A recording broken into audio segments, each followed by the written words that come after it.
A paz do Senhor, povo de Deus, tudo bem com vocês? Comigo vai tudo bem, graças a Deus. Sejam todos muito bem-vindos. Hoje eu quero trazer para vocês os principais erros na liderança de círculo de oração. Em 1 Timóteo, capítulo 4, versículo 11, está escrito: manda estas coisas e ensina-as.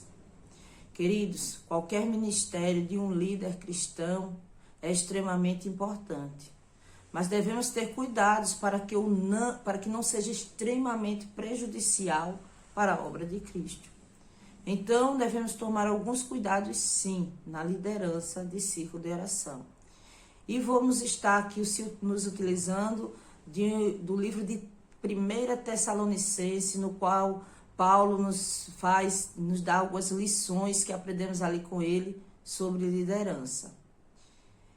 A primeira lição que nós vemos é que você deve ser uma liderança com ousadia. Em 1 Tessalonicenses, capítulo 2, versículo 2 e 3 está escrito: mas, mesmo depois de termos antes padecido e sido insultados em Filipos, como sabeis, tornamo-nos ousados em nosso Deus, para vos falar o evangelho de Deus com grande combate. Porque a nossa exortação não foi com engano, nem com imundícia, nem com fraudulência. Amados, a liderança do círculo de oração deve pautar pela ousadia e o dever de contar aos outros a verdade, mesmo quando doer. Mas faça isso sem ser motivada por algum desejo perverso. Deve ser puro, nos tornando ousados em nosso Deus, para falar o evangelho de Deus com grande combate. Paulo fala sobre enfrentamento do combate, ousadia. No entanto, deve observar 3 condições aí que não foi com engano, nem com imundícia e nem com fraudulência. Você está pronto? Você está pronta para enfrentar os desafios desta liderança com ousadia? A segunda lição que nós entendemos aqui em Tessalonicenses, em 1 Tessalonicenses por Paulo, é que eu e você devemos ser lideranças que buscam a glória de Deus.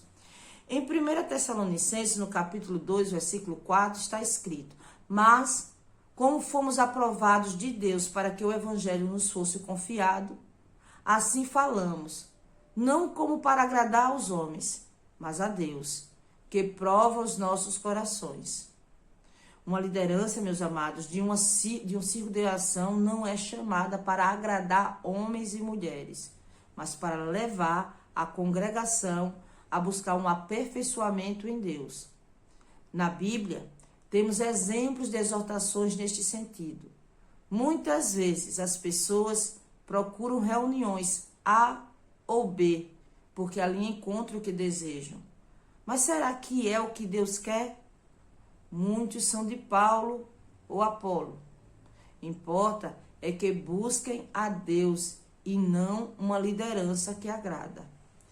Temos algumas referências, mas são extensas, e por ser extensas eu só vou dar a referência para vocês. Então tome nota dessas lideranças. A liderança de Jesus, que você pode ver em Mateus, no capítulo 23, versículos do 13 ao 26.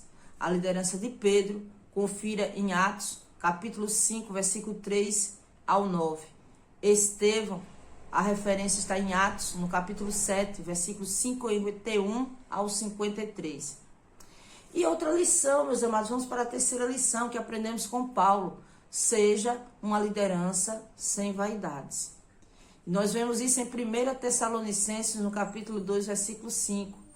Porque, como bem sabeis, nunca usamos de palavras lisonjeiras, nem houve um pretexto de avareza. Deus é testemunha. Queridos, são aquelas palavras que envaidecem, trazem elogios vazios ou buscam cortesias e bajulações para se aproximar da congregação ou dos superiores. A liderança de um círculo de oração deve procurar a palavra da verdade.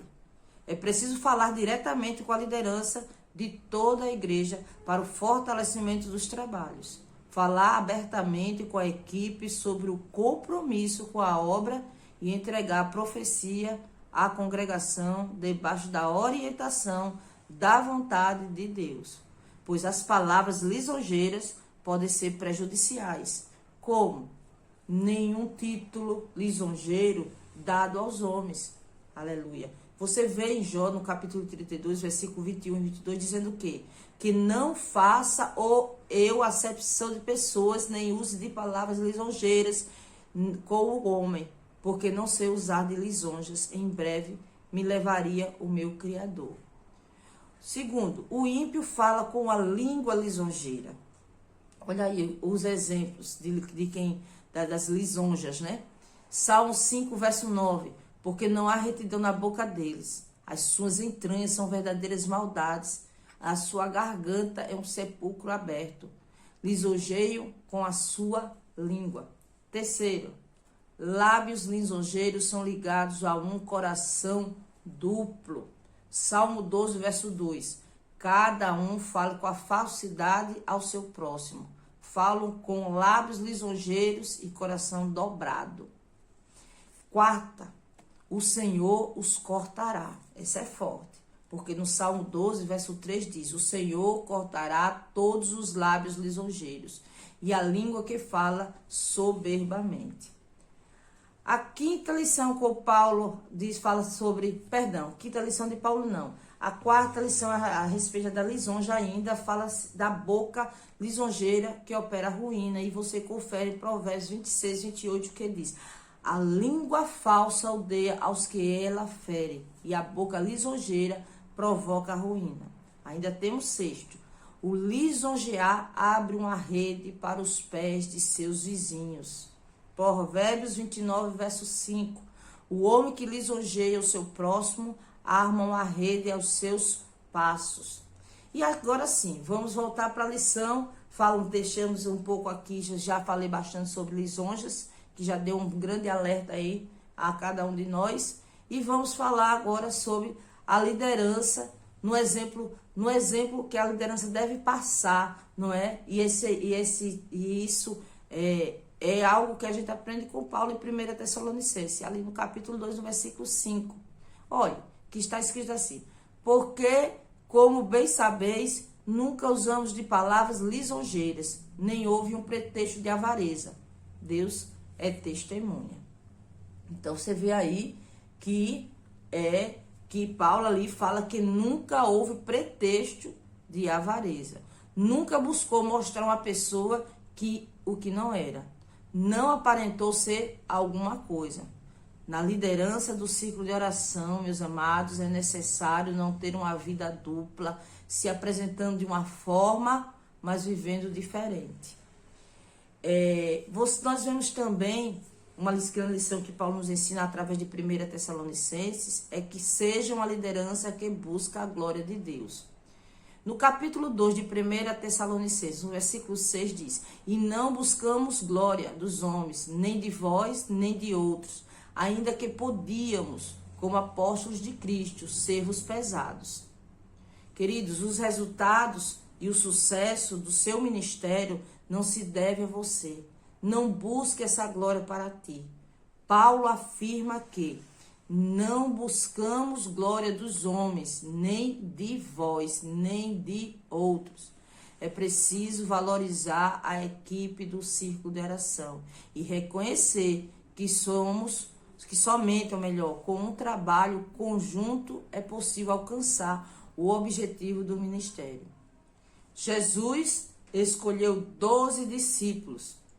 Jesus mandou os discípulos de 2 a 2 para evangelizarem. É importante que a liderança não busque a glória para si, mas se concentre em aperfeiçoar o crescimento espiritual da congregação. Eles não procuraram a glória dos homens. Em 1 Coríntios, capítulo 3, versículo 21, diz: portanto, ninguém se glorie nos homens, porque tudo é vosso. 1 Coríntios, capítulo 4, versículo 7, diz: porque quem te faz diferente? E quem tens tu que não tenhas recebido? E, se o recebeste, por que te glorias, como se não o houveras recebido? Então, meus amados, devemos glorificar a Deus que está sempre conosco. Então, a glória é pelo ministério. E a glória vem na direção de Deus, na vontade de Deus, no tempo de Deus. Romanos 8,18 diz assim: porque para mim tenho por certo que as aflições deste tempo presente não são para comparar com a glória que em nós há de ser revelada. Então Deus ainda vai te revelar a glória. 2 Coríntios 4,17 diz: porque a nossa leve e momentânea tribulação produz para nós um peso eterno de glória muito excelente. Deus está preparando a glória que você vai receber. Então, se você quer crescer ainda em seu ministério, na liderança do círculo de oração, medite nas palavras de Paulo em 1 Tessalonicenses, porque é bênção para nossas vidas. Eu creio que este vídeo lhe ajudou e edificou. Se isto é verdade, deixe o seu joinha, que isso ajuda e fortalece o nosso trabalho. E inscreva-se, se você estiver aqui pela primeira vez, se inscreva-se nesse canal, ative o sininho, a palavra todas, para você não perder nenhum vídeo novo quando eu postar vídeos novos aqui no canal. Compartilhe este vídeo aí, esparrama nas redes sociais para abençoar outros irmãos, outras vidas, outras pessoas, e assim cumprir também o ID do Senhor por todo o evangelho, amém? Aleluia, pregar o evangelho por toda criatura, amém? Beijo no coração, que Deus te abençoe sua vida, sua casa, seu ministério, toda a sua família, em nome do Senhor Jesus Cristo. Um forte abraço e até o próximo vídeo.